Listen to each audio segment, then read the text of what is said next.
So I'm Gina. I've been at Evolve Care and Support for just over 2 years.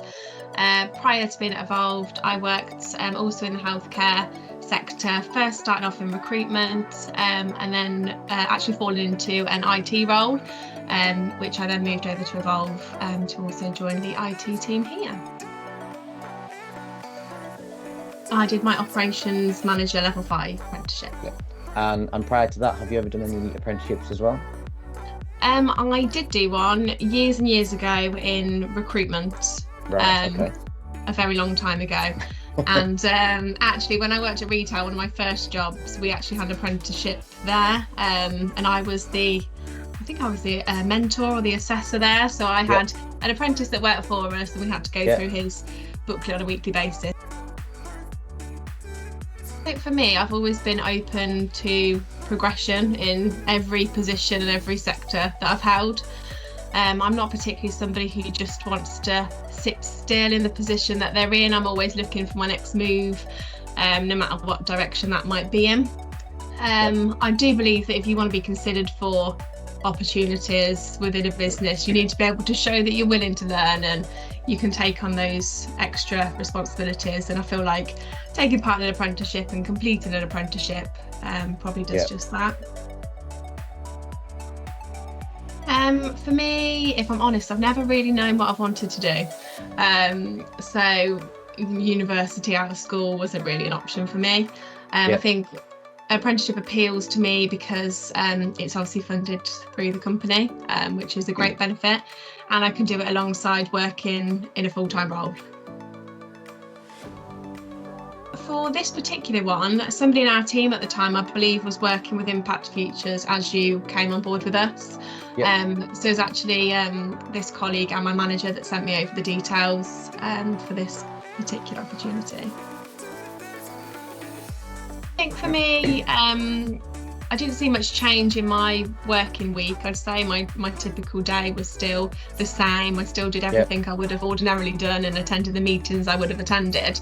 But as I was going through that course, I was able to use some of the skills and the knowledge that I'd learned to help improve my skills in those certain areas. But while still doing everything I would have ordinarily done anyway. Yeah, I think for me it was probably more the theories behind things. So especially modules to do with change management and leadership. In the role that I'm in at the moment, we work in the IT team, and it's our project work. We're going through a bit of a transformation journey at the moment, so change is all around us.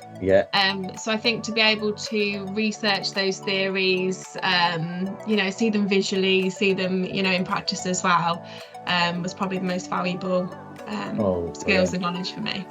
Yeah, definitely. I think having that understanding of where the reasons why you do certain things and things are done in a certain way, and having the different theories behind it all, it always really helps to kind of embed into your practice then, don't you? You know why you're doing certain things. That sounds really good.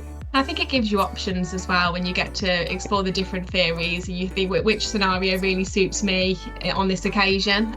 Before I probably just would have had the one thing that was in my head and the one way of doing things. I think it opens up options for you in different ways of dealing with situations. So I did have one. So after I'd finished my coursework and it came to the point where I was submitting my project that I needed to do for my endpoint assessment, I did choose a project which, due to no fault of our own at Evolve, got delayed. So we were delayed by a third party. So it's kind of creeping into the 12 weeks. I think I was about 4 weeks in, and I'd had no movement because we were waiting for, something out of our control. So that did get me a little bit panicked because I suddenly thought, I don't know how I'm going to do this. But I think it's, communicating with Impact Futures and with the endpoint assessor as well, just to make everybody aware of what the situation is and, give options of how we can progress it. So I was able to then submit another project and was able to start that 12 weeks again.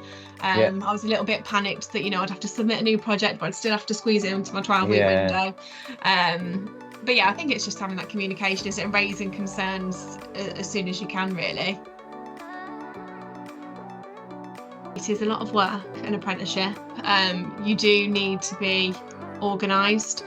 I definitely went through stages during the coursework of my apprenticeship where I had lulls where I didn't do that much coursework, but then I'd go through different sections then where actually I'd be more motivated. I'd do a couple of bits every night and I'd just get my way through the different sections. I think you need to be aware there is some expectation to do your apprenticeship outside of your working hours. So I think you can't cram it into your working day. It is impossible.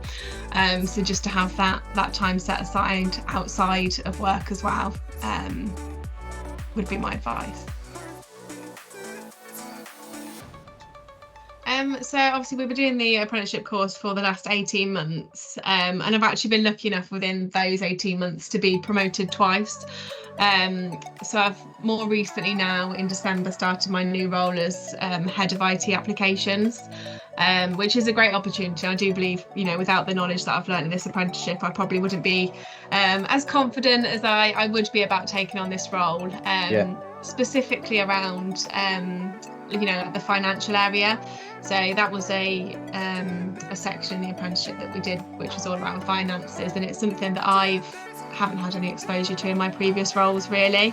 But I think covering this and having the basic knowledge has already helped me to help with budgeting and forecasting and understanding the basics around finances as a manager. I just think if you're looking to do an apprenticeship, make sure you're organised, be motivated and be ambitious, and just think of what doors it might open for you in the future.